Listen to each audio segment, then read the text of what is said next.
नमस्कार. आवाज माझा वृत्तवाहिनीत आपल्या सगळ्यांचं स्वागत. वेळेच्या काही ठळक घडामोडींकडे.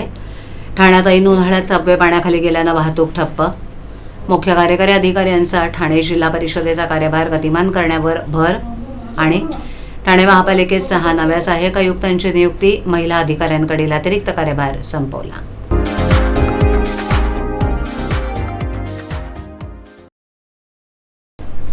ठाणे पूर्व पश्चिम जोडणारा सिडको थांब्यानजीक चेंदणी कोळीवाड्यातील सबवे भर उन्हाळ्यात बुडाल्याची घटना सोमवारी दुपारी घडली. खाडीनजीक हा मार्ग असल्यानं खाडीला आलेल्या भरतीनं हा सबवे पाण्याखाली गेल्यानं दोन्ही बाजूची वाहतूक तब्बल 3.5 तास खोळंबली होती. खाडीचं पाणी पातळीपेक्षा अधिक वाढल्यानं अनेक दुचाकी वाहनं बंद पडली, तर पादचाऱ्यांना ये-जा करणंही अवघड बनल्यानं नागरिकांचा संपर्कच तुटला होता. दरम्यान पाण्याचा निचरा करणारा पंपही गायब होता. याबाबत ठाणे महानगरपालिकेच्या आपत्ती व्यवस्थापन कक्षाला कळवून देखील बराच काळ कोणतीही उपाययोजना करण्यात न आल्यानं संताप व्यक्त केला गेला. देशातील पहिली रेल्वे धावली त्या ठाणे शहरातील ठाणे ते कळवा रेल्वे मार्गावर असलेल्या रेल्वे पुलाखालून पूर्व आणि पश्चिमेला येण्या-जाण्यासाठी ब्रिटिशकालीन सबवे सिडको परिसरात उभारण्यात आलाय.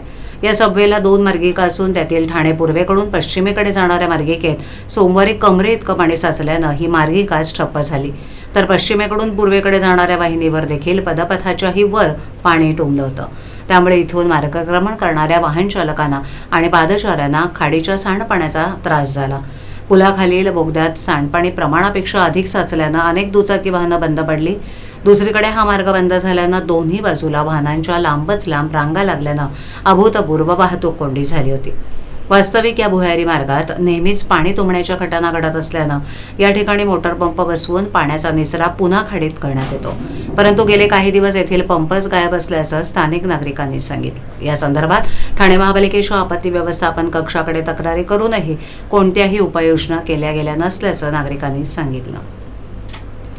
जिल्हा परिषदेच्या कार्यालयांमध्ये एखाद्या प्रस्तावावर मुख्य कार्यकारी अधिकाऱ्यांच्या स्वाक्षरीसाठी 8 ते 9 टप्पे लागत होते.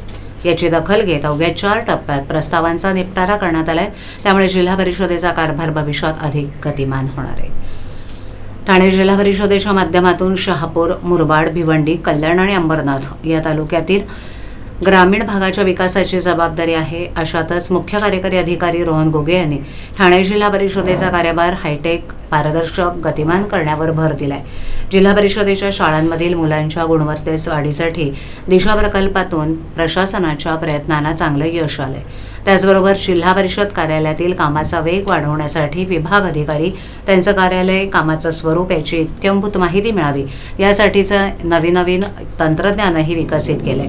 याचबरोबर आता मुख्यालयातील प्रशासकीय कामकाज अधिक गतिमान करण्याकडे विशेष लक्ष केंद्रित करण्यात आलंय. याच अनुषंगानं जिल्हा परिषदेच्या 18 विभागात येणाऱ्या विविध प्रकारच्या प्रस्तावांची तपासणी 8 ते 9 टप्प्यात केली जात असल्यानं अंतिम मंजुरीसाठी लागणारा वेळ लक्षात घेता आता तपासणीचे टप्पे कमी करण्यात आलेत. त्यामुळे बराचसा कालावधी वाचणार असून प्रशासकीय कामकाज अधिक गतिमान होईल असा दावा जिल्हा परिषद प्रशासनानं व्यक्त केलाय. ठाणे महापालिकेतील अतिरिक्त कार्यभार सांभाळणाऱ्या 3 महिला अधिकाऱ्यांकडील कार्यभार काढून नवीन आलेल्या 6 सहाय्यक आयुक्तांकडे पदभार सोपवण्यात आलाय. ठाणे महापालिकेत सहाय्यक आयुक्त पदाच्या सुमारे 18 जागा रिक्त होत्या.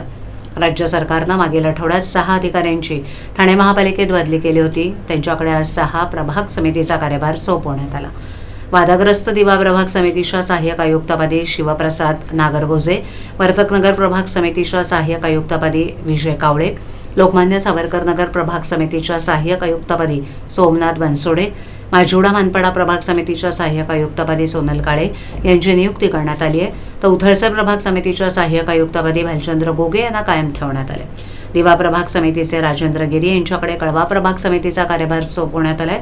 वर्तकनगर प्रभाग समितीच्या सहाय्यक आयुक्तपदी तनुजा रांडिवे, स्मिता सुर्वे यांच्याकडे माजिवडा मानपाडा आणि ललिता जाधव यांच्याकडे कळवा प्रभाग समितीचा अतिरिक्त कार्यभार सोपवण्यात आला होता. त्यांच्याकडील कार्यभार आता काढून घेण्यात आल्याचं आदेशात म्हटलंय. ठाण्यातील बसपाखडी भागात प्रति तुळजापूर मंदिर उभारण्यात आले.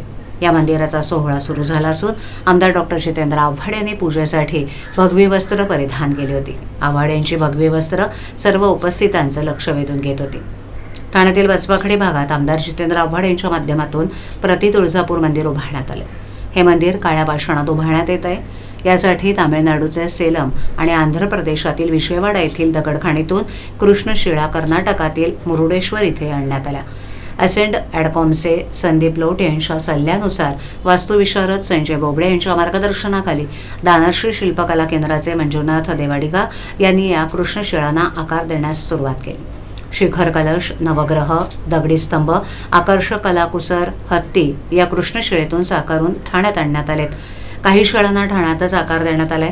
प्रत्यक्ष मंदिर आकाराला येण्यास प्रारंभ झाला. या मंदिरावर मंगळवारी 29 एप्रिल रोजी कळसाची स्थापना करण्यात येणार आहे.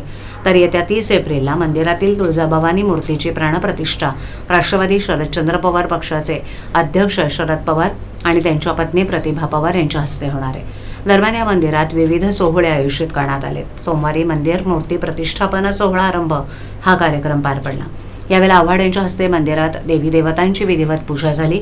यावेळेला आव्हाड यांनी भगवी वस्त्र परिधान केली होती. आव्हाड यांची ही वस्त्र उपस्थितांचं लक्ष वेधून घेत होती. ठाणे जिल्हाधिकारी अशोक शिंदगार यांनी परिपत्रक काढून उत्खनन केलेल्या गौण खनिजापासून तयार होणाऱ्या उत्पादनं वाहतुकीसाठी वाहतूक करणाऱ्या वाहनांसोबत वाहतूक परवाना असणं बंधनकारक केलं असून ते नसल्यास दंडनीय कारवाई करण्याचे आदेश दिलेत. याबाबत जिल्हाधिकारी शिंदगार यांच्या सूचनेनुसार आज अप्पर जिल्हाधिकारी हरिश्चंद्र पाटील यांच्यासोबत झालेल्या चर्चेमध्ये कोणताच निर्णय न झाल्यानं महाराष्ट्र ॲग्रिगेट ट्रान्सपोर्ट असोसिएशननं आक्रमक भूमिका घेऊन जिल्हाधिकाऱ्यांनी हे परिपत्रक तात्काळ मागं घ्यावं, अन्यथा तीव्र आंदोलन करण्याचा इशारा दिला आहे. शिवाय या परिपत्रकाविरोधात उच्च न्यायालयात दाद मागणार असल्याचंही म्हटलंय. महाराष्ट्रात गिट्टी किंवा खडी ही गौण खनिज नाहीत, त्यामुळे कोणताही वाहतूक परवाना किंवा कोणतेही स्वामित्व धन भरणा करण्याचा प्रश्नच उद्भवत नाही, असा निर्णय मुंबई उच्च न्यायालयानं दिलेला आहे. त्यानुसार महसूल विभागानं संबंधित वाहतूक करणाऱ्या वाहनधारकावर 2,31,200 रुपये 9% व्याजासह याचिका परत करण्याचे आदेश तहसीलदार वसई यांना उच्च न्यायालयाच्या आदेशानं देण्यात आलेत. विशेष म्हणजे महाराष्ट्रातील कोणत्याही जिल्ह्यात अशा प्रकारच्या वाहतूक परवाना, दुय्यम पास, सेकंडरी पासची मागणी वाहतूकदारांकडे करण्यात येत नाही. परंतु जिल्हाधिकारी ठाणे यांनी उत्खनन केलेल्या गौण खनिजापासून तयार होणारे उत्पादनं, उदाहरणार्थ बारीक खडी, दगड powder, wash sand, crush sand, गिट्टी इत्यादी वाहतुकीसाठी वाहतूक करणाऱ्या वाहनासोबत वाहतूक परवाना, सेकंडरी पास, ट्रान्झिट पास, स्वामित्व धन असणं बंधनकारक केलंय, असं परिपत्रक काढून वाहतूकदारांची अडवणूक करत उच्च न्यायालयाचा अवमान केलाय. ठाणे जिल्हाधिकाऱ्यांनी 29 फेब्रुवारी 2024 रोजी काढलेलं अन्यायकारक आणि न्यायालयाच्या निर्णयाचा अवमान करणारं परिपत्रक तात्काळ मागे घ्यावं, वाहतूकदारांच्या जप्त केलेल्या गाड्या तात्काळ सोडाव्यात, अन्यथा महाराष्ट्र ॲग्रिगेट ट्रान्सपोर्ट असोसिएशन कोर्टात जाणारच. शिवाय 1 मे रोजी महाराष्ट्र दिनी रस्त्यावर उतरून तीव्र आंदोलन छेडणार आहे, असा इशारा असोसिएशननं दिला आहे. टक्का त्यांनी पायमल्ली करत नाहीये, केलेली आहे त्यांनी पायमल्ली. आदेश काढलेला आहे, कारण 14 डिसेंबर त्यांच्याकडे 2021चा आदेश आहे की बाबा खडी आणि रस्त्यांड हे गौण खनिजमध्ये येतं. त्याच्यानंतर कोर्टाचा 14 डिसेंबर 2023 म्हणजे त्याच्यानंतर 2 वर्ष नंतरचा कोर्टाचा आदेश आहे. त्या गोष्टीला आता 2 वर्ष पूर्ण होतील. मग 2 वर्ष हे लोक गप्पा बसले होते. 2 वर्ष त्यांनी याच्यावरती स्टे का नाही घेतला, 2 वर्ष त्यांनी याच्यावरती ऑब्जेक्शन का नाही केलं. आता त्यांनी फक्त स्वतःच्या जिल्ह्यापुरते एक आदेश काढलेला आहे, ठाणे जिल्ह्यापुरते आदेश काढलेले. कोर्टाने अख्ख्या महाराष्ट्राला आदेश दिलेले आहेत. आणि असं नाही की औरंगाबाद खंडपीठ असेल, नागपूर खंडपीठ, प्रत्येक ठिकाणी आमच्या गाड्या या कोर्टाच्या आदेशावरती सोडण्यात आलेल्या आहेत. गाड्या तर सोडलेल्या आहेत, वरतून त्यांनी जी फाईन घेतलेली आहे ती व्याजासकट परत सुद्धा केलेली आहे. त्याच्यामुळे यांनी कोर्टाचे हे आपले ठाणे कलेक्टर आहेत, ते कोर्टाच्या आदेशाची पायमल्ली करतायत आणि त्यांनी दाखवून दिलेले की ते कोर्टापेक्षा मोठे आहेत. हो, आम्ही कोर्टाकडे दाद मागितलेली आहे. आम्ही कोर्टाकडे अपील सुद्धा केलेली आहे. बघा, आम्ही कोर्टाकडे अपील सुद्धा केलेली आहे त्यांच्या याच्यावरती, आणि कंटेम्प्ट ऑफ कोर्ट आम्ही दाखल करतोय कलेक्टर साहेबांवरती. कारण त्यांनी जो आदेश काढलेला आहे त्यांना पण समजायला पाहिजे की बाबा आपण जे आदेश काढलेले ते चुकीचे आहेत का बरोबर आहे. त्यासाठी आम्ही कोर्टात गेलेलो आहे.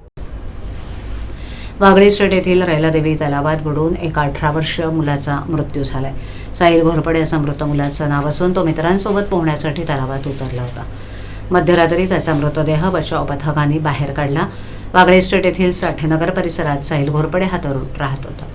रविवारी संध्याकाळी 5:30 वाजण्याच्या सुमारास तो मित्रांसोबत रैलादेवी तलावात पोहण्यासाठी गेला होता, परंतु त्याला पाण्याचा अंदाज न आल्यानं बुडाला. घटनेची माहिती ठाणे महापालिकेच्या आपत्ती व्यवस्थापन विभागाला मिळाल्यानंतर आपत्ती व्यवस्थापन विभागाचे कर्मचारी, अग्निशमन दलाचे जवान, वागळे स्टेट पोलीस ठाण्याचे अधिकारी आणि कर्मचारी घटनास्थळी दाखल झाले. पथकाने अंडरवॉटर टेलिस्कोपिक कॅमेरा आणि थर्मल स्कॅनर या यंत्रणांच्या साहाय्यानं साहिलचा शोध सुरू केला.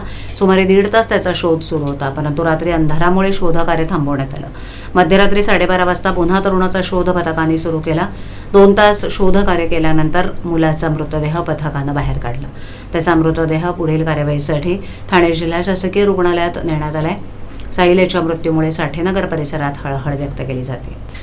आवाज माझावरील एखादी बातमी पाहिजे राहून गेली असल्यास यूट्यूबवर येते तुम्ही पाहू शकता. तर मग नक्की सबस्क्राईब करा आवाज माझा.